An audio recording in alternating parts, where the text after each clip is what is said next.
Greetings from BA College of Education, Davangere. Atmiyare. Today I am going to give a brief information on Disability Act 1995 in the paper Inclusive Education. ಆತ್ಮೀಯರೇ, ನಾವು ಈ ದಿವಸ ಅಂಗವೈಕಲ್ಯ ಕಾಯ್ದೆ 1995 ಇದರ ಬಗ್ಗೆ ಕೆಲವೊಂದು ಮಾಹಿತಿಯನ್ನು ತಿಳಿದುಕೊಳ್ಳೋಣ.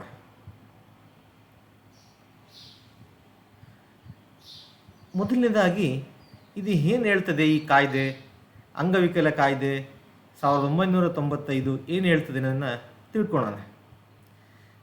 Person with disabilities means a person suffering from not less than 40% of any disability as certified by a medical authority. Means, suppose if a person is suffering from any disability, it should not be less than 40%. That means disability should be more than 40%. Then that person is considered as disabled individual.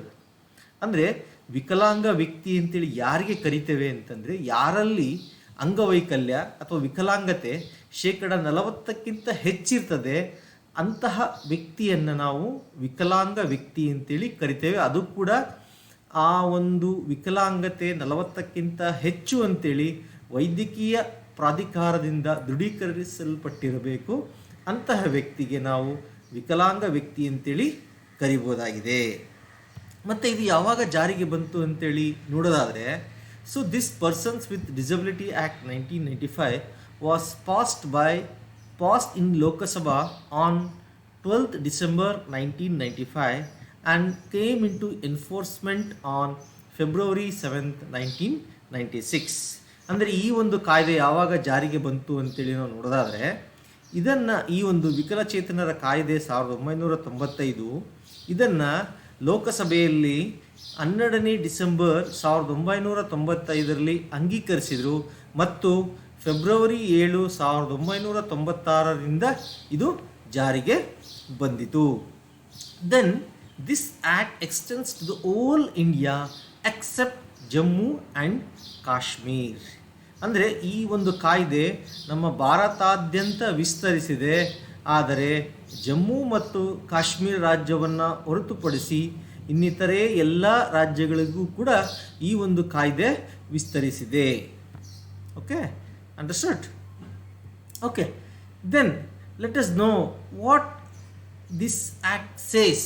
ಅಂದರೆ ಈ ಕಾಯ್ದೆ ಏನು ಹೇಳ್ತದೆ, ಪ್ರಮುಖವಾಗಿ ಏನು ಹೇಳ್ತದೆ ಅನ್ನೋದನ್ನು ನಾವು ನೋಡೋದಾದರೆ, so this act explains the equal opportunities, protection of right and complete involvement of disabled persons. ಅಂದರೆ ಈ ಕಾಯ್ದೆ ಏನನ್ನಪ್ಪ ಹೇಳ್ತದೆ ಪ್ರಮುಖವಾಗಿ ಅಂತಂದರೆ, ಸಮಾನ ಅವಕಾಶಗಳು, ಅಂದರೆ ವಿಕಲಾಂಗತೆಯನ್ನು ಹೊಂದಿರುವವರಿಗೆ ಸಮಾನ ಅವಕಾಶಗಳು, ಅವರ ಹಕ್ಕಿನ ರಕ್ಷಣೆ ಮತ್ತು ಅಂಗವಿಕಲರ ಸಂಪೂರ್ಣ ಒಳಗುವಿಕೆಯನ್ನು ಇದು ವಿವರಿಸುತ್ತದೆ. ಮತ್ತು ಇದನ್ನು ಯಾರು, who is responsible to incorporate this act ಅಂತೇಳಿ ನಾವು ನೋಡೋದಾದರೆ, so this act responsibilities are assigned to central and state government, local corporation and municipalities which should provide services and facilities and equal opportunities to disabled persons so that he or she may prove himself as productive citizen of their society. ಅಂದರೆ ಈ ಒಂದು ಕಾಯ್ದೆಯನ್ನು ಯಾರು ಈ ಕಾಯ್ದೆಯನ್ನು ಜಾರಿಗೆ ತರಲಿಕ್ಕೆ ಯಾರು ಹೊಣೆಗಾರ ಆಗಿರ್ತಾರೆ ಅಂತಂದರೆ, ನಮ್ಮ ಕೇಂದ್ರ ಮತ್ತು ರಾಜ್ಯ ಸರ್ಕಾರ, ಸ್ಥಳೀಯ ನಿಗಮಗಳು ಮತ್ತು ಪುರಸಭೆಗಳಿಗೆ ಈ ಒಂದು ಅಂಗವಿಕಲರಿಗೆ ಸೇವೆಗಳನ್ನು ಮತ್ತು ಸೌಲಭ್ಯಗಳನ್ನು ಮತ್ತು ಅದೇ ರೀತಿ ಅವರಿಗೆ ಸಮಾನ ಅವಕಾಶಗಳನ್ನು ಒದಗಿಸ್ತಕ್ಕಂಥ ಜವಾಬ್ದಾರಿಯನ್ನು ನಿಗದಿಪಡಿಸಲಾಗಿದೆ. ಸೊ ಹಾಗಾಗಿ ಅಂದರೆ ಪ್ರಮುಖ ಉದ್ದೇಶ ಏನಪ್ಪ ಅಂತಂದರೆ, ಸೊ ಅವರನ್ನು ನಮ್ಮ ಸಮಾಜದ ಉತ್ಪಾದಕ ಪ್ರಜೆ ಎಂಬುದನ್ನು ಸಾಬೀತುಪಡಿಸಲಿಕ್ಕೆ ಈ ಒಂದು ಕಾಯ್ದೆಯನ್ನು ಜಾರಿಗೆ ತಂದಿದ್ದಾರೆ. So now let us know the aims and objectives of this act. So, the first objective and aim is to spell out the responsibility of the state towards the prevention of disabilities, protection of their rights, provision for medical care, education, training to disabled individual, and also responsible for giving employment as well as rehabilitation of persons with disabilities. ಮೊದಲನೇ ಇದರ ಗುರಿ ಮತ್ತು ಉದ್ದೇಶ ಏನಾಗಿದೆ ಅಂತಂದರೆ, ಪ್ರಮುಖವಾಗಿ ವಿಕಲಾಂಗತೆಯನ್ನು ತಡೆಗಟ್ಟುವುದು, ಅವರ ಹಕ್ಕುಗಳ ರಕ್ಷಣೆ, ಅವ್ರಿಗೆ ವೈದ್ಯಕೀಯ ಆರೈಕೆಯನ್ನು ನೀಡುತ್ತಕ್ಕಂಥದ್ದು, ಅವ್ರಿಗೆ ಶಿಕ್ಷಣವನ್ನು ಕೊಡುತ್ತಕ್ಕಂಥದ್ದು, ಮತ್ತು ಉದ್ಯೋಗಕ್ಕೆ ಸಂಬಂಧಪಟ್ಟಂಥ ತರಬೇತಿಯನ್ನು ನೀಡ್ತಕ್ಕಂಥದ್ದು, ಮತ್ತು ಅದರ ಜೊತೆಗೆ ಪ್ರಮುಖವಾಗಿ ಅವರ ಒಂದು ಪುನರ್ವಸತಿ ಕಡೆಗೆ ರಾಜ್ಯದ ಜವಾಬ್ದಾರಿಯನ್ನು ಈ ಒಂದು ಕಾಯ್ದೆ ಉಚ್ಚರಿಸುತ್ತದೆ. Then the important factor or the important objective is that to create a barrier free environment, which is very essential. What happens if there are many barriers in the environment? They cannot lead their normal life. So they should also have barrier free environment to lead their life.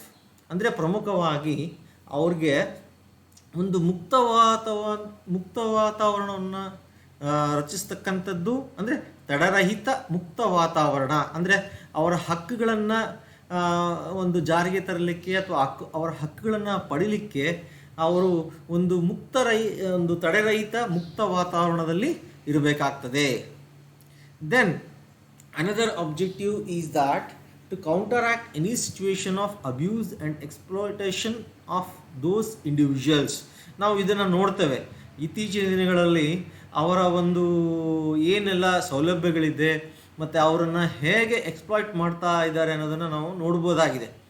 So ಹಾಗಾಗಿ ಆ ಒಂದು ವ್ಯಕ್ತಿಗಳ, ಅಂದರೆ ಏನು ವಿಕಲಾಂಗತೆಯನ್ನು ಯಾರು ಹೊಂದಿರ್ತಾರೆ ಅವರ ಒಂದು ದುರುಪಯೋಗವನ್ನು ಮತ್ತು ಅವರ ಶೋಷಣೆಯನ್ನು ಯಾವುದೇ ಪರಿಸ್ಥಿತಿಯಲ್ಲಿ ಎದುರಿಸಲು ಈ ಕಾಯ್ದೆಯನ್ನು ಜಾರಿಗೆ ತಂದಿದ್ದಾರೆ. Then also to make special provision of integration of persons with disabilities in to the social mainstream. So it is also one of the important objective. ಅಂದರೆ ಪ್ರಮುಖವಾಗಿ ಅವರನ್ನು ಮುಖ್ಯವಾಹಿನಿಗೆ ತರ್ತಕ್ಕಂಥದ್ದು, ವಿಕಲಾಂಗ ವ್ಯಕ್ತಿಗಳನ್ನು ನಮ್ಮ ಸಮಾಜದ ಮುಖ್ಯವಾಹಿನಿಗೆ ಸೇರಿಸ್ತಕ್ಕಂಥ ಒಂದು ವಿಶೇಷ ನಿಬಂಧನೆಯನ್ನು ಮಾಡುವುದು ಈ ಒಂದು ಕಾಯ್ದೆಯ ಉದ್ದೇಶ ಆಗಿದೆ. So along with these objectives we can see the provision, some of the provisions of these acts. So ಇದರಲ್ಲಿ ಏನೆಲ್ಲ ಪ್ರಾವಿಷನ್ಸನ್ನು ಕೊಟ್ಟಿದ್ದಾರೆ ಕಾಯ್ದೆಯಲ್ಲಿ, ಅದರಲ್ಲಿ ಪ್ರಮುಖವಾದಂಥನ್ನು ನಾವು ನೋಡೋಣ. ಅದರಲ್ಲಿ ಸಾಕಷ್ಟು ಇದೆ. ಅದರಲ್ಲಿ ಪ್ರಮುಖವಾಗಿ ಈ ಒಂದು 6 ಆ್ಯಕ್ಟನ್ನು, ಮುಖ್ಯ 6 ಪ್ರಾವಿಷನ್ಸನ್ನು ನಾವು ಇಲ್ಲಿ ನೋಡೋಣ.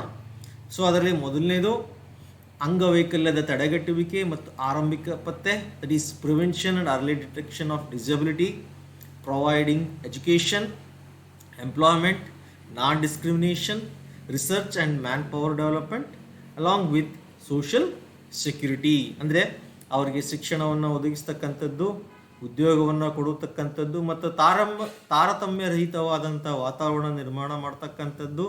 ಅದ್ರ ಜೊತೆಗೆ ಅವರ ಒಂದು ಏನು ವಿಕಲಾಂಗತೆಯನ್ನು ತಡೆಗಟ್ಟುವ ನಿಟ್ಟಿನಲ್ಲಿ ಸಂಶೋಧನೆ ಮತ್ತು ಮಾನವ ಶಕ್ತಿಯ ಅಭಿವೃದ್ಧಿಯನ್ನು ಕೈಗೊಳ್ಳತಕ್ಕಂಥದ್ದು ಮತ್ತು ಅದರ ಜೊತೆಗೆ ಅವರಿಗೆ ಸಾಮಾಜಿಕ ಭದ್ರತೆಯನ್ನು ಒದಗಿಸ್ತಕ್ಕಂಥದ್ದು ಇದರ ಪ್ರಮುಖವಾದಂತಹ ಒಂದು ಪ್ರಾವಿಷನ್ಸ್ಗಳಾಗಿದೆ ಅಂತೇಳಿ ನಾವು ಹೇಳಬಹುದಾಗಿದೆ. ಈಗ ಇದ್ರ ಬಗ್ಗೆ ಇನ್ನೊಂದು ಸ್ವಲ್ಪ ಹೆಚ್ಚಿನ ಮಾಹಿತಿಯನ್ನು ತಿಳ್ಕೊಳ್ಳೋಣ ಒಂದೊಂದಾಗಿ. First let us know about prevention and early detection of disability. So here, just to prevent and early detect the disability, we have to undertake surveys, investigations and research concerning the cause of occurrence of disabilities. ಇದು ತುಂಬ ಪ್ರಮುಖವಾದಂಥದ್ದು. ಯಾಕೆಂತಂದರೆ ನಮಗೆ ಗೊತ್ತಿದೆ ಏನೆಲ್ಲ ವಿಕಲಾಂಗತೆಗೆ ಕಾರಣ ಆಗಿರ್ತಕ್ಕಂಥ ಅಂಶಗಳನ್ನು, ಅದನ್ನು ಸ್ವಲ್ಪದರಲ್ಲಿರ್ತಕ್ಕಂಥ ಸಣ್ಣದಾಗಿರ್ಬೇಕಾದ್ರೆ ಚೂಡ್ತಕ್ಕಂಥದ್ದು ಮತ್ತು ಮುಂಚೆನೇ ಗುರುತಿಸ್ತಕ್ಕಂಥದ್ದು ತುಂಬ ಅವಶ್ಯಕವಾಗಿದೆ. ಸೊ ಹಾಗಾಗಿ ಅಂಗವೈಕಲ್ಯ ಸಂಭವಿಸುವ ಕಾರಣಕ್ಕೆ ಸಂಬಂಧಿಸಿದಂತೆ ಸಮೀಕ್ಷೆಗಳನ್ನು ಕೈಗೊಳ್ಳತಕ್ಕಂಥದ್ದು, ತನಿಖೆಗಳು ಮತ್ತು ಸಂಶೋಧನೆಗಳನ್ನು ಕೈಗೊಳ್ಳಿ ಅಂತೇಳಿ ಈ ಕಾಯ್ದೆ ಹೇಳ್ತದೆ. Then just to promote various methods of preventing disabilities, ಅಂಗವೈಕಲ್ಯವನ್ನು ತಡೆಗಟ್ಟುವ ವಿವಿಧ ವಿಧಾನಗಳನ್ನು ಉತ್ತೇಜಿಸ್ತಕ್ಕಂಥದ್ದು. ಯಾವ ರೀತಿ, ಇನ್ನೂ ನಮಗೆಲ್ಲ ಗೊತ್ತಿದೆ, ಸಾಕಷ್ಟು ವಿಧಾನಗಳಿದೆ. ಅದು ಯಾವ್ಯಾವ ವಿಧಾನಗಳ ಮೂಲಕ ಅಂಗವೈಕಲ್ಯವನ್ನು ತಡೆಗಟ್ಟಬಹುದು ಅನ್ನೋದು ಹಿನ್ನೆಲೆಯಲ್ಲಿ ಆ ವಿಧಾನಗಳನ್ನು ಜಾರಿಗೆ ತರಲಿಕ್ಕೆ ಉತ್ತೇಜನ ನೀಡ್ತಕ್ಕಂಥದ್ದು ಈ ಕಾಯ್ದೆಯ ಇನ್ನೊಂದು ಉದ್ದೇಶ ಆಗಿದೆ. Then provide facilities for training to the staff at the primary health centre. ಅಂದರೆ ನಮಗೆ ಗೊತ್ತಿದೆ, ಪ್ರಾಥಮಿಕ ಆರೋಗ್ಯ ಕೇಂದ್ರದಲ್ಲಿ ಇತ್ತೀಚಿನ ದಿನಗಳಲ್ಲಿ ಏನು ನಾವು ನೋಡ್ತೇವೆ, ಸಾಮಾನ್ಯ ವ್ಯಕ್ತಿಗಳಿಗೆ ಒಂದು ಆರೈಕೆಯನ್ನು ಮಾಡಲಾಗ್ತದೆ. ಅದ್ರ ಜೊತೆಗೆ ಅಲ್ಲಿರ್ತಕ್ಕಂಥ ಸಿಬ್ಬಂದಿಗಳಿಗೆ ಈ ವಿಕಲಾಂಗ ವ್ಯಕ್ತಿಗಳಿಗೂ ಕೂಡ ಯಾವ ರೀತಿಯಾದಂತಹ ಆರೈಕೆಯನ್ನು ನೀಡಬಹುದು ಅನ್ನೋದ ಹಿನ್ನೆಲೆಯಲ್ಲಿ ಆ ಸಿಬ್ಬಂದಿಗಳಿಗೆ ತರಬೇತಿ ನೀಡುವ ಸೌಲಭ್ಯಗಳನ್ನು ಒದಗಿಸುವುದು. Then take measures for prenatal and post natal care of mother and child. So ಇದು ಬಹಳ ಪ್ರಮುಖವಾಗಿ ವಿಕಲಾಂಗತೆ ಬರಲಿಕ್ಕೆ ಕಾರಣ ಆಗಿದೆ. ಅಂದರೆ ತಾಯಿಯ ಪ್ರಸವ ಪೂರ್ವ ಪರಿಸ್ಥಿತಿಗಳು ಮತ್ತು ಪ್ರಸವ ನಂತರದ ಪರಿಸ್ಥಿತಿಗಳು ಸಾಕಷ್ಟು ಸಂದರ್ಭಗಳಲ್ಲಿ ಈ ವಿಕಲಾಂಗತೆಗೆ ಕಾರಣ ಆಗ್ತಾ ಇದೆ. ಸೊ ಆ ಹಿನ್ನೆಲೆಯಲ್ಲಿ ಯಾವೆಲ್ಲ ಕ್ರಮಗಳನ್ನು ಕೈಗೊಳ್ಬೋದು, ಮಗುವಿಗೆ ಆಗಿರ್ಬೋದು, ಅದರ ಜೊತೆಗೆ ತಾಯಿಗೆ. ಅಂದರೆ ಪ್ರಸವ ಪೂರ್ವ ಸಂದರ್ಭದಲ್ಲಿ ತಾಯಿ ಯಾವ್ಯಾವ ರೀತಿಯಾದಂಥ ಕ್ರಮ ಕೈಗೊಳ್ಳಬೇಕು ಮತ್ತು ಪ್ರಸವದ ನಂತರ ಆರೈಕೆಗೆ ಯಾವ ರೀತಿಯಾದಂಥ ಕ್ರಮಗಳನ್ನು ತೆಗೆದುಕೊಳ್ಳಬೇಕು ಅಂತೇಳಿ ಈ ಒಂದು ಕಾಯ್ದೆ ಹೇಳ್ತದೆ. Then so creating an awareness. Before creating an awareness, we should educate the public through the preschools, schools, primary health centres, village level workers and anganwadi workers. ಅಂದರೆ ನಮ್ಮ ಶಾಲೆಗಳಲ್ಲಿ, ಅಂದರೆ ಪೂರ್ವ ಶಾಲೆಗಳಲ್ಲಿ ಮತ್ತು ಪ್ರಾಥಮಿಕ ಆರೋಗ್ಯ ಕೇಂದ್ರಗಳಲ್ಲಿ ಮತ್ತು ಗ್ರಾಮ ಮಟ್ಟದ ಕಾರ್ಮಿಕರಲ್ಲಿ ಮತ್ತು ಅಂಗನವಾಡಿ ಕಾರ್ಮಿಕರ ಮೂಲಕ ಸಾರ್ವಜನಿಕರಿಗೆ ಶಿಕ್ಷಣ ನೀಡ್ತಕ್ಕಂಥದ್ದು. ಅಂದರೆ ಹೇಗೆ ಇದನ್ನು ತಡೆಗಟ್ಬೋದು, ಮುಂಚಿತವಾಗಿಯೇ ಹೇಗೆ ಈ ವಿಕಲಾಂಗತೆಯನ್ನು ತಡೆಗಟ್ಬೋದು, ಇದನ್ನು ಹೇಗೆ ಕಂಟ್ರೋಲ್ ಮಾಡ್ಬೋದು ಅನ್ನೋ ವಿಷಯಕ್ಕೆ ಸಂಬಂಧಪಟ್ಟಂತೆ ಸಾರ್ವಜನಿಕ ಶಿಕ್ಷಣವನ್ನು ನೀಡೋದು ಈ ಒಂದು ಕಾಯ್ದೆಯ ಉದ್ದೇಶ ಆಗಿದೆ. Then create awareness among the masses through television, radio and other mass media on the causes. In the present situation or right now, government has giving awareness through various sources, through television, through phones. Even ಈಗ ನೀವು ನೋಡ್ತಾ ಇದ್ದಾರೆ ಇತ್ತೀಚಿನ ದಿನಗಳಲ್ಲಿ ಏನು COVID-19ಗೆ ಸಂಬಂಧಪಟ್ಟಂತೆ ನಾವು phone ಮಾಡಿದರೆ ಸಾಕು, ಆ ರಿಂಗ್ ಟೋನಲ್ಲೇ ಅದಕ್ಕೆ ಸಂಬಂಧಪಟ್ಟಂಥ ಮಾಹಿತಿಯನ್ನು ಸರ್ಕಾರದವರು ನೀಡ್ತಾ ಇದ್ದಾರೆ. ಅದೇ ರೀತಿ ಈ ಹಿಂದೆ ಏನು ವಿಕಲಾಂಗತೆಗೆ ಕಾರಣ ಆಗಿರ್ತಕ್ಕಂಥ ಅಂಶಗಳ ಬಗ್ಗೆ ದೂರದರ್ಶನದ ಮೂಲಕ, ರೇಡಿಯೋ ಮೂಲಕ ಮತ್ತು ಇನ್ನಿತರೆ ಸಮೂಹ ಮಾಧ್ಯಮಗಳ ಮೂಲಕ ಜನಸಾಮಾನ್ಯರಲ್ಲಿ ಜಾಗೃತಿ ಮೂಡಿಸ್ತಕ್ಕಂಥ ಈ ಒಂದು ಕಾಯ್ದೆಯ ಉದ್ದೇಶ ಆಗಿದೆ. ಓಕೆ, ಸೊ ನೆಕ್ಸ್ಟ್ ಅವ್ರಿಗೆ ಶಿಕ್ಷಣವನ್ನು ಯಾವ ರೀತಿ ನೀಡಬೇಕು ಅನ್ನೋದನ್ನು ಈ ಕಾಯ್ದೆಯಲ್ಲಿ ಏನು ಹೇಳಿದ್ದಾರೆ ಅದನ್ನು ತಿಳ್ಕೊಳ್ಳೋಣ. So we have to promote the integration of students with disabilities in normal schools. ಅವ್ರಿಗೆ ಏನು ಈ ಇನ್ಕ್ಲೂಸಿವ್ ಎಜುಕೇಷನ್ನ ಪ್ರಮುಖ ಉದ್ದೇಶನೇ ಇದಾಗಿದೆ. ಅಂದರೆ ಅಂದರೆ ಅವ್ರಿಗೆ ಡಿಸ್ಕ್ರಿಮಿನೇಷನ್ ಮಾಡಬಾರ್ದು. ಇನ್ normal schools we have to give or we have to educate those disabled individuals along with the normal individual. ಅಂದರೆ ಸಾಮಾನ್ಯ ಶಾಲೆಗಳಲ್ಲಿ ವಿಕಲಾಂಗ ವಿದ್ಯಾರ್ಥಿಗಳ ಏಕೀಕರಣವನ್ನು ಉತ್ತೇಜಿಸುವುದು.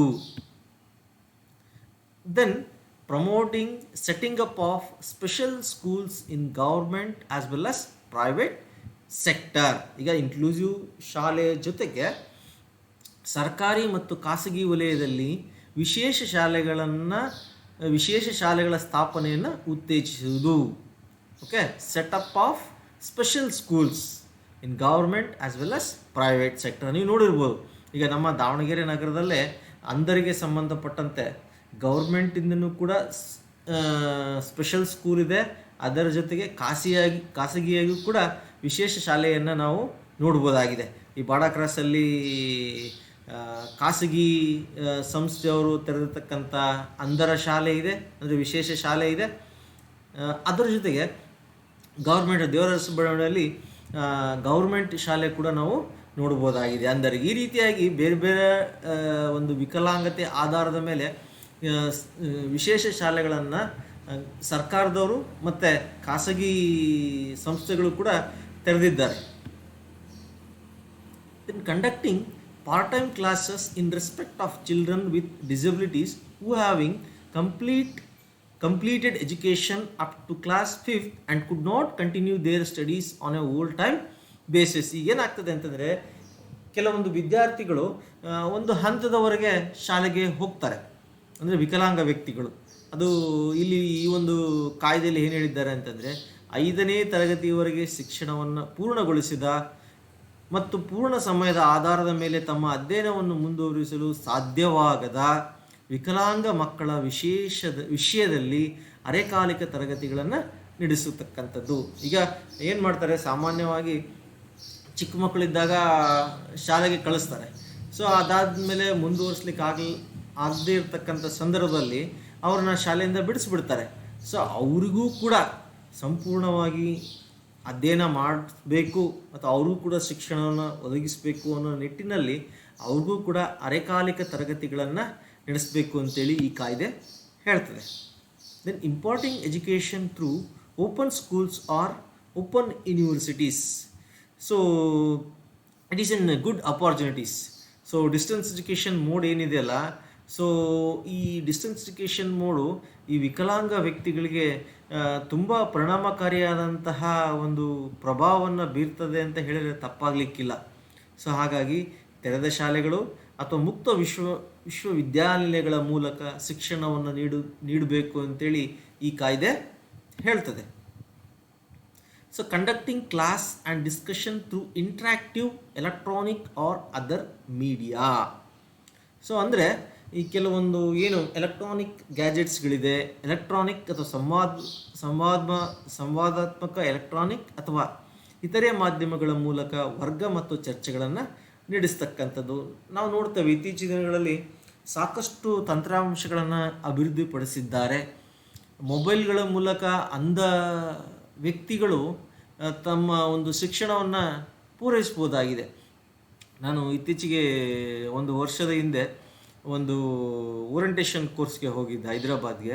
ಸೊ ನನ್ನ ಜೊತೆಗೆ 3 ಜನ ಅಂಧ ವ್ಯಕ್ತಿಗಳು ಆ ಒಂದು ಕೋರ್ಸನ್ನು ನಮ್ಮ ಜೊತೆಗೆ, ಸಾಮಾನ್ಯವಾಗಿ ನಾವು ಯಾವ ರೀತಿಯಾಗಿ ಆ ಕೋರ್ಸನ್ನು ಪೂರೈಸಿದ್ವಿ, ರೆಫ್ರೆಷರ್ ಅಥವಾ ಓರಿಯಂಟೇಷನ್ ಕೋರ್ಸು, ಅವರು ಕೂಡ ಅದೇ ರೀತಿಯಾಗಿ ನಮ್ಮ ಜೊತೆಗೆ ಇದ್ಬಿಟ್ಟು ಓರಿಯಂಟೇಷನ್ ಕೋರ್ಸನ್ನು ಪೂರೈಸಿದರು. ಅವರು ಯಾಕೆ ಓರಿಯಂಟೇಷನ್ ಕೋರ್ಸಿಗೆ ಬಂದಿದ್ರು ಅಂತಂದರೆ, they are also working in universities. So ಅದರಲ್ಲಿ 2 are from Hyderabad University and one person is working in government degree college in Andhra Pradesh. So who is teaching English subject. So ನನಗೆ first ದಿವಸ ಬಂದಾಗ ಇವ್ರು ಹೇಗೆ ಇದು ಮಾಡ್ತಾರೆ ಅಂತೇಳಿ ನನಗೆ ಆಶ್ಚರ್ಯ ಆಯಿತು. ಬಟ್ ಅವರು ಹೆಚ್ಚಿನಾಗಿ ತಮ್ಮ ಕಲಿಕೆಯನ್ನು ಈ ಮೊಬೈಲ್ ಮೂಲಕ ಮತ್ತು ಕೆಲವೊಂದು ಸಾಧನಗಳ ಮೂಲಕ, ಎಲೆಕ್ಟ್ರಾನಿಕ್ ಸಾಧನಗಳ ಮೂಲಕ ಆ ಒಂದು ಕೋರ್ಸನ್ನು ಪೂರೈಸಿದರು. ಅವರು ನಮಗಿಂತ ಹೆಚ್ಚಿನದಾಗಿ ಅಲ್ಲಿ ಇನ್ವಾಲ್ವ್ ಆಗ್ತಾಯಿದ್ರು. ಡಿಸ್ಕಷನ್ ಆಗಿರ್ಬೋದು ಮತ್ತು ಬೇರೆ ಚಟುವಟಿಕೆಗಳಾಗಿರ್ಬೋದು, ಅದರಲ್ಲಿ ಇನ್ವಾಲ್ವ್ ಆಗ್ತಾಯಿದ್ರು. ಸೊ ಅಷ್ಟರ ಮಟ್ಟಿಗೆ ಇತ್ತೀಚಿನ ದಿನಗಳಲ್ಲಿ ಈ ಕೆಲವೊಂದು ಸಾಫ್ಟ್ವೇರ್ಗಳು ಬಂದಿದೆ. ಸೊ ಆ ಸಾಫ್ಟ್ವೇರ್ಗಳ ಮೂಲಕ ತಮ್ಮ ಒಂದು ಕೆಲಸ ಕಾರ್ಯಗಳನ್ನು ಅವರು ಮುಗಿಸ್ತಾ ಇದ್ದಾರೆ. Then providing every child with disability free of cost special books and equipments needed for their education. That means providing some special books which can be used by those disabled individuals. ಅಂದರೆ ಅಂಗವೈಕಲ್ಯ ಹೊಂದಿರತಕ್ಕಂಥ ಪ್ರತಿ ಮಗುವಿಗೂ ಅವಶ್ಯಕವಾಗಿರ್ತಕ್ಕಂಥ, ಅಂದರೆ ಅವರ ಶಿಕ್ಷಣಕ್ಕೆ ಅಗತ್ಯವಾದಂತಹ ಕೆಲವೊಂದು ವಿಶೇಷ ಪುಸ್ತಕಗಳನ್ನು ಮತ್ತು ಸಲಕರಣೆಗಳನ್ನು ಉಚಿತವಾಗಿ ಒದಗಿಸ್ತಕ್ಕಂಥದ್ದನ್ನು ಈ ಕಾಯ್ದೆ ಹೇಳ್ತದೆ. ನಾವು ನೋಡ್ತಾ ಇದ್ದೀವಿ ಇತ್ತೀಚಿನ ದಿನಗಳಲ್ಲಿ ಸರ್ಕಾರ ಸಾಕಷ್ಟು ಮೆಟೀರಿಯಲ್ಸನ್ನು ಪ್ರೊವೈಡ್ ಮಾಡ್ತಾ ಇದೆ. Okay, so now let us see what are the provisions which are mentioned in this act with respect to employment.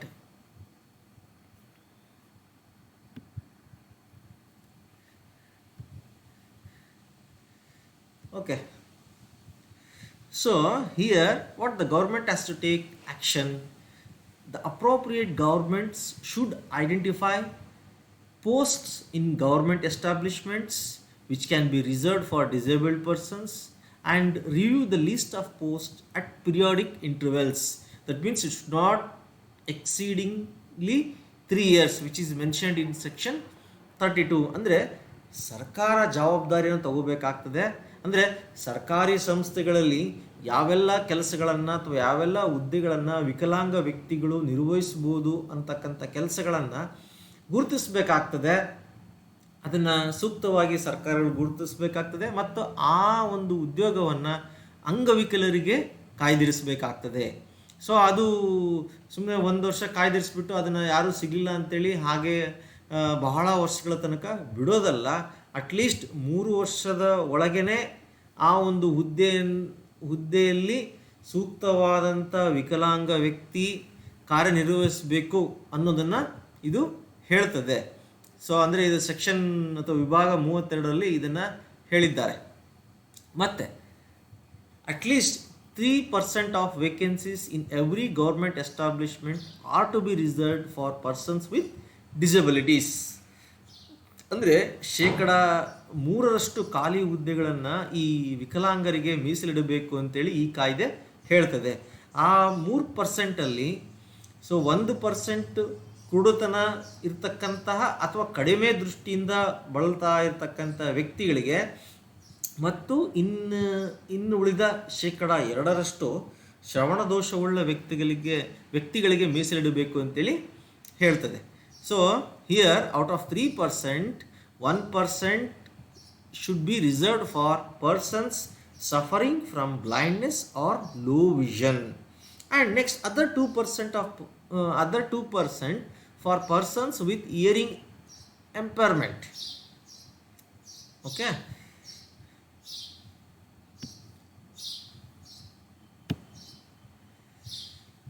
so next, non-discrimination. It is also one of the provisions provided in this act. ಅಂದರೆ ತಾರತಮ್ಯ ರಹಿತವಾದಂಥ ವಾತಾವರಣವನ್ನು ನಿರ್ಮಾಣ ಮಾಡ್ತಕ್ಕಂಥದ್ದು. So here they should also adopt, ಅಂದರೆ disabled individuals should also adopt rail compartments, buses, vessels and aircrafts in such a way as to permit easy access to such persons. ಅಂದರೆ ಈಗ ಕೇವಲ bus, ರೈಲು ಅಥವಾ ವಿಮಾನ ಈ ಸ್ಥಳಗಳಲ್ಲಿ ಅಥವಾ ಈ ವಾಹನಗಳಲ್ಲಿ ಕೇವಲ ಸಾಮಾನ್ಯ ವ್ಯಕ್ತಿಗಳಷ್ಟೇ ಓಡಾಡ್ತಕ್ಕಂಥದ್ದಲ್ಲ ಅಥವಾ ಸಾಮಾನ್ಯ ವ್ಯಕ್ತಿಗಳು ಮಾತ್ರ ಬಳಸ್ತಕ್ಕಂಥದ್ದಲ್ಲ. ಸೊ ಇವರು ಕೂಡ ಬಳಸಬೇಕು, ತಾರತಮ್ಯ ಇರಬಾರ್ದು. ಸೊ ಅಂದರೆ ವಿಕಲಾಂಗ ವ್ಯಕ್ತಿಗಳು ಸುಲಭವಾಗಿ ಪ್ರವೇಶಿಸಲು ಅನುವು ಮಾಡಿಕೊಡುವ ರೀತಿಯಲ್ಲಿ ರೈಲು ವಿಭಾಗಗಳು, ಬಸ್ಸುಗಳು, ಹಡಗುಗಳು ಮತ್ತು ವಿಮಾನಗಳನ್ನು ಹೊಂದಿಸಬೇಕಾಗ್ತದೆ. ನಮ್ಮ ದೇಶದಲ್ಲಿ ಆ ರೀತಿಯಾಗಿ ಇದನ್ನು ಸಾಧ್ಯ ಆಗಿಲ್ಲ. ಅಂದರೆ ಕೆಲವು ಕಡೆ ಸಾಧ್ಯ ಆಗಿದೆ. ಸೊ ಕೆಲವೊಂದು ವಾಹನಗಳಲ್ಲಿ ಕೆಲವೊಂದು ಸೀಟ್ಗಳನ್ನು ಅವ್ರಿಗೆ ರಿಸರ್ವ್ ಮಾಡಿರ್ತಾರೆ. ಬಟ್ ಇನ್ನೂ ಕೂಡ ನಾವು ನೋಡ್ದಂಗೆ ಬಸ್ಸುಗಳನ್ನು ಹತ್ತಲಿಕ್ಕೆ ಇಳಿಲಿಕ್ಕೆ ತುಂಬಾ ಕಷ್ಟ ಆಗ್ತದೆ. ಅದರಲ್ಲೂ ಫಿಸಿಕಲ್ ಇಂಪೇರ್ಮೆಂಟ್, ದೈಹಿಕ ನ್ಯೂನತೆ ಉಳ್ಳಂತಹ ವ್ಯಕ್ತಿಗಳು ಅಷ್ಟು ಸುಲಭವಾಗಿ ಈ ಒಂದು ವಾಹನಗಳನ್ನು ಬಳಸಲಿಕ್ಕೆ ಸಾಧ್ಯ ಆಗ್ತಾ ಇಲ್ಲ. ಆದರೆ ಬೇರೆ ದೇಶಗಳಲ್ಲಿ ನಾವು ನೋಡಿದರೆ, ನಾನು ಇತ್ತೀಚೆಗೆ ಕೆಲವು ವರ್ಷಗಳ ಹಿಂದೆ ಲಂಡನ್ನಿಗೆ ಹೋದಾಗ ನಾನು ಅಲ್ಲಿರ್ತಕ್ಕಂಥ ಬಸ್ಸುಗಳನ್ನು ನೋಡಿದರೆ ತುಂಬ ಸುಲಭವಾಗಿ ಅವರು ಪ್ರವೇಶಿಸ್ಬೋದು. ಅದರಲ್ಲಿ ಸೆಂಟ್ರಲ್ಲಿ ಏನು ನಾವು ಹತ್ತುತ್ತೇವೆ ಅಷ್ಟು ಎತ್ತರ ಇರೋದಿಲ್ಲ ಅದು. ಪ್ಲಾಟ್ಫಾರ್ಮ್ ಏನಿರುತ್ತೆ ತುಂಬ ಕೆಳಗಡೆ ಇರ್ತದೆ. ಸೊ ಅವರು ಸುಲಭವಾಗಿ ಆ ವೀಲ್ ಚೇರನ್ನು ಆ ಬಸ್ನ ಒಳಗಡೆ ಹೋಗ್ಬೋದು. ಮತ್ತು ಬಸ್ಗಳಲ್ಲೂ ಕೂಡ ಅಷ್ಟೇ, ನಮ್ಮಲ್ಲಿರ್ತಕ್ಕಂಥ ಬಸ್ಗಳು ನೋಡಿದ್ರೆ ನಾವು ಹೋಗ್ಲಿಕ್ಕೆ ತೊಂದರೆ ಪಡ್ಕೊಂಡು ಹೋಗಬೇಕು, ಬಟ್ ಅಲ್ಲಿ ಆಗಿರೋದಿಲ್ಲ. ಏನು ಮಧ್ಯದಲ್ಲಿ ಪ್ರವೇಶ ದ್ವಾರ ಇರ್ತದೆ, ಸೊ ಅಲ್ಲೇ ಸುಲಭವಾಗಿ ಆ ವೀಲ್ ಚೇರ್ನ ಹೋಗ್ಬಿಟ್ಟು ಮತ್ತು ಅಲ್ಲಿ ಫಿಕ್ಸ್ ಮಾಡ್ಬೋದು. ಆ ವೀಲ್ ಚೇರ್ ಹಿಂದೆ ಮುಂದೆ ಸರಿದಾಡದೇ ಇರೋ ರೀತಿಯಲ್ಲಿ ಆ ವ್ಯವಸ್ಥೆಯನ್ನು ಮಾಡಿರ್ತಾರೆ. ಮತ್ತು ಅದೇ ರೀತಿ ನಾವು ಯಾವುದೇ ಒಂದು ಸಣ್ಣ ಹೋಟ್ಲಿಗೆ ಹೋದ್ರೂ ಕೂಡ ಸಾಕು, ನಾವು ಅಲ್ಲಿ ವಾಶ್ರೂಮಿಗೆ ಹೋದರೆ ಸೊ ಅವ್ರಿಗೆ ಸ್ಪೆಷಲ್ಲಾಗಿ ಆ ವಾಶ್ರೂಮನ್ನು ಹೇಗೆ ಬಳಸ್ಬೋದು, ಟಾಯ್ಲೆಟ್ಗಳನ್ನು ಹೇಗೆ ಬಳಸ್ಬೋದು ಅನ್ನೋದನ್ನು ನಾವಲ್ಲಿ ಅವರಿಗೆ ಸೌಲಭ್ಯಗಳನ್ನು ನೀಡಿರ್ತಾರೆ. ನಮ್ಮ ದೇಶದಲ್ಲಿ ಇನ್ನೂ ಅಷ್ಟರ ಮಟ್ಟಿಗೆ ಅಭಿವೃದ್ಧಿ ಆಗಬೇಕಾಗಿದೆ. Then engrave the surface of the zebra crossing for the blind or for persons with low vision. ಅಂದರೆ ರೋಡ್ ಕ್ರಾಸ್ ಮಾಡಬೇಕಾದ್ರೆ ಸೊ ಅದರ ಮೇಲ್ಮೈಯನ್ನು ಅಂಧರಿಗಾಗಿ ಅಥವಾ ಕಡಿಮೆ ದೃಷ್ಟಿ ಹೊಂದಿರೋ ವ್ಯಕ್ತಿಗಳಿಗೆ ಕೆತ್ತನೆ ಮಾಡಬೇಕಾಗ್ತದೆ. ಅವರು ಸುಲಭವಾಗಿ ಅವರಷ್ಟಕ್ಕೆ ಅವರೇ ಆ ಒಂದು ರೋಡನ್ನು ಕ್ರಾಸ್ ಮಾಡೋ ರೀತಿಯಲ್ಲಿ ಆ ಒಂದು ಜೀಬ್ರಾ ಕ್ರಾಸಿಂಗ್ ಏನಿರ್ತದೆ ಅದನ್ನು ಕೆತ್ತನೆ ಮಾಡಬೇಕಾಗ್ತದೆ. Then we should develop certain devices. We should be appropriate symbols of disability. ಅಂದರೆ ಅಂಗವೈಕಲ್ಯದ ಸೂಕ್ತ ಚಿಹ್ನೆಗಳನ್ನು ರೂಪಿಸಬೇಕಾಗ್ತದೆ. Then we should provide warning signals at appropriate places.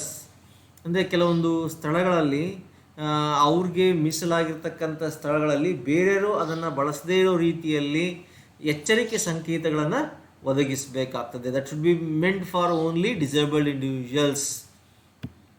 In that way we have to develop the signals. And especially it is also very essential providing ramps in public buildings, hospitals, primary health centers and other medical care and rehabilitation institutions. Nowadays it is common in many government schools or in hospitals or in some public buildings we can see there is a provision of ramps. So ಸಾರ್ವಜನಿಕ ಕಟ್ಟಡಗಳಲ್ಲಿ, ಆಸ್ಪತ್ರೆಗಳಲ್ಲಿ, ಪ್ರಾಥಮಿಕ ಆರೋಗ್ಯ ಕೇಂದ್ರಗಳಲ್ಲಿ ಮತ್ತು ಇನ್ನಿತರೆ ವೈದ್ಯಕೀಯ ಆರೈಕೆ ಮತ್ತು ಪುನರ್ವಸತಿ ಸಂಸ್ಥೆಗಳಲ್ಲಿ ಇಳಿಜಾರುಗಳನ್ನು ಒದಗಿಸಬೇಕಾಗ್ತದೆ. ಸೊ ನಾವು this NAC has also made a mandatory in educational institutions for provision of ramps. So ಅವ್ರು ಬಂದಾಗ ನೋಡ್ತಾರೆ ಯಾವ ಸಂಸ್ಥೆಗಳಲ್ಲಿ ಅವರಿಗೆ ಇಳಿಜಾರುಗಳನ್ನು ಒದಗಿಸ್ತಾರೆ ಇಲ್ಲೋದನ್ನು ಕೂಡ NACನವರು ಇದನ್ನು ಗಮನಿಸ್ತಾರೆ. Then also provide braille symbols and auditory signals in elevators or lifts. Elevator ಮತ್ತು ಲಿಫ್ಟ್ಗಳಲ್ಲಿ ಬ್ರೈಲ್ ಚಿಹ್ನೆಗಳು ಮತ್ತು ಶ್ರವಣೇಂದ್ರಿಯ ಸಂಕೇತಗಳನ್ನು ಒದಗಿಸ್ತಕ್ಕಂಥದ್ದು ನಾವು ನೋಡ್ತೇವೆ. ಇತ್ತೀಚಿನ ದಿನಗಳಲ್ಲಿ ಏನು ಭಾಳ ರೀಸೆಂಟಾಗಿ ಲಿಫ್ಟ್ಗಳಲ್ಲಿ, ಎಲಿವೇಟರ್ಸ್ಗಳಲ್ಲಿ ಅಲ್ಲಿ ನಂಬರ್ಸ್ಗಳೇನಿರ್ತದೆ, ನಂಬರ್ ಜೊತೆಗೆ ಡಾಟೆಡ್ ಇದು ಕೂಡ ಇರ್ತದೆ. ಮತ್ತು ಈ ಸಲ ಈವನ್ ರೀಸೆಂಟ್ ಎಲೆಕ್ಷನ್ ಏನಾಯಿತು, ಆ ಎಲೆಕ್ಷನ್ ಇದರಲ್ಲೂ ಕೂಡ ಏನು EVM ಮೆಷಿನ್ಸ್ಗಳಿತ್ತು, ಆ EVM ಮೆಷಿನ್ಸ್ಗಳನ್ನು ಅಂಧರು ಕೂಡ ಬಳಸೋ ನಿಟ್ಟಿನಲ್ಲಿ ಬ್ರೈಲ್ ಚಿಹ್ನೆಗಳನ್ನು EVM ಮೆಷಿನ್ಸ್ನಲ್ಲಿ ಒದಗಿಸಿದ್ರು. ಸೊ ಆ ರೀತಿಯಾದಂಥ ಬ್ರೈಲ್ ಚಿಹ್ನೆಗಳು ಮತ್ತು ಶ್ರವಣೇಂದ್ರಿಯ ಸಂಕೇತಗಳನ್ನು ಒದಗಿಸಬೇಕು. ಕೇವಲ ಅಂಧರಿಗೆ ಅಷ್ಟೇ ಅಲ್ಲ, ಇನ್ನಿತರೆ ವಿಕಲಾಂಗ ವ್ಯಕ್ತಿಗಳಿಗೂ ಕೂಡ ಅನುಕೂಲ ಆಗುವ ನಿಟ್ಟಿನಲ್ಲಿ ಕೆಲವೊಂದು ಸಂಕೇತಗಳನ್ನು ಒದಗಿಸಬೇಕು ಅಂತೇಳಿ ಈ ಒಂದು ಕಾಯ್ದೆಯಲ್ಲಿ ಹೇಳಿದ್ದಾರೆ. Then let us know about research and manpower development which is made a provisions for this in this act. ಅಂದರೆ ಸಂಶೋಧನೆ ಕೈಗೊಳ್ಳಲಿಕ್ಕೆ ಮತ್ತು ಮಾನವ ಶಕ್ತಿ ಅಭಿವೃದ್ಧಿಗೆ ಈ ಒಂದು ಕಾಯ್ದೆಯಲ್ಲಿ ಏನು ಹೇಳಿದ್ದಾರೆ ಅದನ್ನು ನೋಡೋಣ. ಸೊ ನಾವು ಇಲ್ಲಿ ನೋಡೋದಾದರೆ there should be, that means we should conduct research in certain areas which should be sponsored and promoted, especially in the areas like prevention of disability and as well as development of certain assistive devices, job identification, on-site modification on offices and factories. ಅಂದರೆ ಕೆಲವೊಂದು ನಾವು ಏನು ಪ್ರಮುಖವಾಗಿ ಸಂಶೋಧನೆಯನ್ನು ಕೈಗೊಳ್ಳಬೇಕಾಗ್ತದೆ. ಅಂದರೆ ಯಾವ ವಿಭಾಗದಲ್ಲಿ ಅಂತೇಳಿ ನೋಡಿದರೆ ಅಂಗವೈಕಲ್ಯ ತಡೆಗಟ್ಟುವಿಕೆ ಒಂದು ವಿಭಾಗದಲ್ಲಿ, ಮತ್ತು ಅವರಿಗೆ ಸಂಬಂಧಪಟ್ಟಂತೆ ಆ ತಡೆಗಟ್ಟುವಿಕೆಯ ನಿಟ್ಟಿನಲ್ಲಿ ಏನು ಸಹಾಯಕ ಸಾಧನಗಳೇನಿದೆ ಅದನ್ನು ಯಾವ ರೀತಿ ಅಭಿವೃದ್ಧಿಪಡಿಸಬೇಕು, ಮತ್ತು ಕಾರ್ಖಾನೆಗಳಲ್ಲಿ ಯಾವ ರೀತಿಯಾದಂಥ ಮಾರ್ಪಾಡುಗಳನ್ನು ಮಾಡಬೇಕು, ಅದಕ್ಕೆ ಸಂಬಂಧಪಟ್ಟಂಥ ಉದ್ಯೋಗವನ್ನು ಗುರುತಿಸುವುದಕ್ಕೆ ಸಂಬಂಧಪಟ್ಟಂತೆ ಸಂಶೋಧನೆಗಳನ್ನು ಕೈಗೊಳ್ಳಬೇಕು ಅಂತೇಳಿ ಇಲ್ಲಿ ಈ ಕಾಯ್ದೆಯಲ್ಲಿ ಹೇಳಿದ್ದಾರೆ. Then as well as to conduct the research and for manpower development, ಅಂದರೆ ಸಂಶೋಧನೆ ಮತ್ತು ಮಾನವ ಶಕ್ತಿ ಅಭಿವೃದ್ಧಿಗೆ ಸಂಬಂಧಪಟ್ಟಂತೆ ಅದು ಮಾಡಬೇಕು ಅಂತಂದರೆ ವಿ ನೀಡ್ ಫೈನಾನ್ಷಿಯಲ್ ಅಸಿಸ್ಟೆನ್ಸ್, ಅಂದರೆ ಹಣಕಾಸಿನ ನೆರವು ಬೇಕಾಗ್ತದೆ. This financial assistant shall be made available to the universities, other institutions of higher learning, professional bodies and NGO research units. ಅಂದರೆ ವಿಶ್ವವಿದ್ಯಾನಿಲಯಗಳಿಗೆ ಮತ್ತು ಉನ್ನತ ಶಿಕ್ಷಣದ ಇತರ ಸಂಸ್ಥೆಗಳಲ್ಲಿ ಮತ್ತು ವೃತ್ತಿಪರ ಸಂಸ್ಥೆಗಳಲ್ಲಿ ಮತ್ತು ಸರ್ಕಾರೇತರ ಸಂಶೋಧನಾ ಘಟಕಗಳಿಗೆ ಹಣಕಾಸಿನ ನೆರವನ್ನು ನೀಡಬೇಕು ಅಂತೇಳಿ ಈ ಕಾಯ್ದೆ ಹೇಳ್ತದೆ. Then another important provision which is made or which is mentioned in this act is social security. ಇದು ಬಹಳ ಅವಶ್ಯಕ. ಸಾಮಾಜಿಕ ಭದ್ರತೆ ಅವರು ಅಭಿವೃದ್ಧಿ ಆಗಬೇಕು ಅಂತಂದರೆ ಇದು ತುಂಬ ಅವಶ್ಯಕ. So here for social security there should be provision of financial assistance to NGOs for rehabilitation of persons with disability. ಈಗ ಅಂಗವೈಕಲ್ಯ ಹೊಂದಿರತಕ್ಕಂಥ ವ್ಯಕ್ತಿಗಳ ಪುನರ್ವಸತಿಗಾಗಿ ಸರ್ಕಾರೇತರ ಸಂಸ್ಥೆಗಳಿಗೆ ಹಣಕಾಸಿನ ನೆರವನ್ನು ನೀಡಬೇಕಾಗ್ತದೆ. ಇದು ತುಂಬ ಅವಶ್ಯಕ. ಒಂದು ಪ್ರೈವೇಟ್ ಆರ್ಗನೈಸೇಷನ್ನು ಒಂದು ಪುನರ್ವಸತಿ ಕೇಂದ್ರ ತೆರೀತು ಅಂತಂದರೆ ಅದಕ್ಕೆ ಅದರದೇ ಆಗಿರ್ತಕ್ಕಂಥ ಖರ್ಚುಗಳಿರ್ತದೆ. ಆ ಖರ್ಚುಗಳನ್ನು ಭರಿಸಲಿಕ್ಕೆ ಸರ್ಕಾರ ಹಣಕಾಸಿನ ನೆರವನ್ನು ನೀಡಬೇಕಾಗ್ತದೆ. Then it is also an essential insurance coverage for the benefit of the government employees with disabilities. ಅಂದರೆ ಸರ್ಕಾರನೇ ವಿಕಲಾಂಗ ವ್ಯಕ್ತಿಗಳ ಅನುಕೂಲಕ್ಕಾಗಿ ವಿಮಾ ರಕ್ಷಣೆಯನ್ನು ಒದಗಿಸ್ತಕ್ಕಂಥದ್ದು. ಇತ್ತೀಚಿನ ದಿನಗಳಲ್ಲಿ ಇದು ಬಹಳ ಅವಶ್ಯಕವಾಗಿದೆ. ಅವ್ರಿಗೆ ವಿಮೆಯನ್ನು ಮಾಡಿಸ್ಬೇಕಾಗ್ತದೆ. ಇದು ಬರೀ ಕೇವಲ ಸರ್ಕಾರದಲ್ಲಿ ಯಾರು ಕೆಲಸ ಮಾಡ್ತಾ ಇರ್ತಕ್ಕಂಥ ವ್ಯಕ್ತಿಗಳಿಗೆ ಅಷ್ಟೇ ಅಲ್ಲ, ಇನ್ನಿತರೆ ವ್ಯಕ್ತಿಗಳಿಗೂ ಕೂಡ ವಿಮಾ ಸೌಲಭ್ಯವನ್ನು ನೀಡಬೇಕಾಗಿದೆ. ಬಟ್ ಆ ಕಾಯ್ದೆಯಲ್ಲಿ ಅಲ್ಲಿ ಏನು ಹೇಳಿದ್ದಾರೆ ಅಂತಂದರೆ ಗೌರ್ಮೆಂಟ್ ಎಂಪ್ಲಾಯೀಸಿಗೆ ಮಾತ್ರ ವಿಮಾ ರಕ್ಷಣೆ ನೀಡಬೇಕು ಅಂತೇಳಿ ಹೇಳಿದ್ದಾರೆ. Then unemployed allowance to the people with disability should be registered with the special employment exchange for more than a year and who could not be placed in a gainful occupation. ಅಂದರೆ ಯಾರು ಒಂದು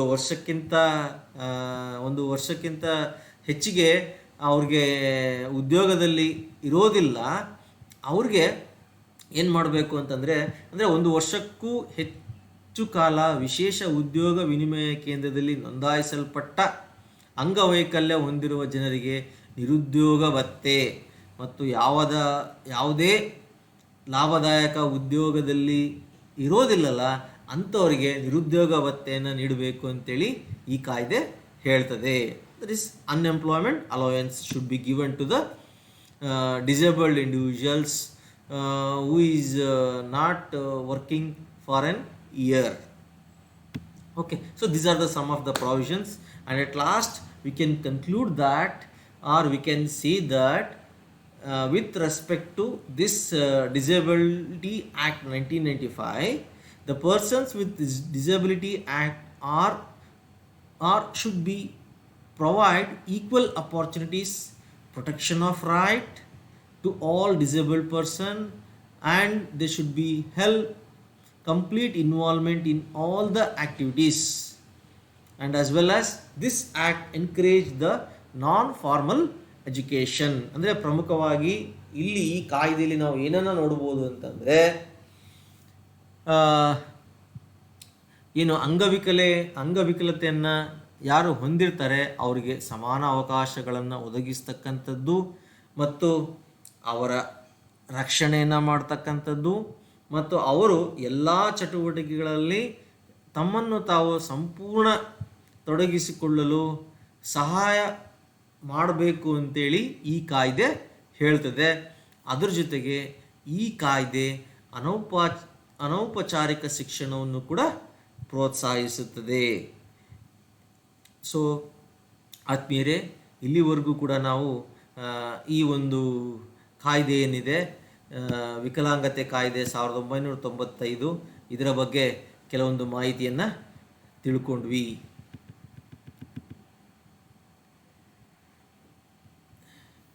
ಧನ್ಯವಾದ.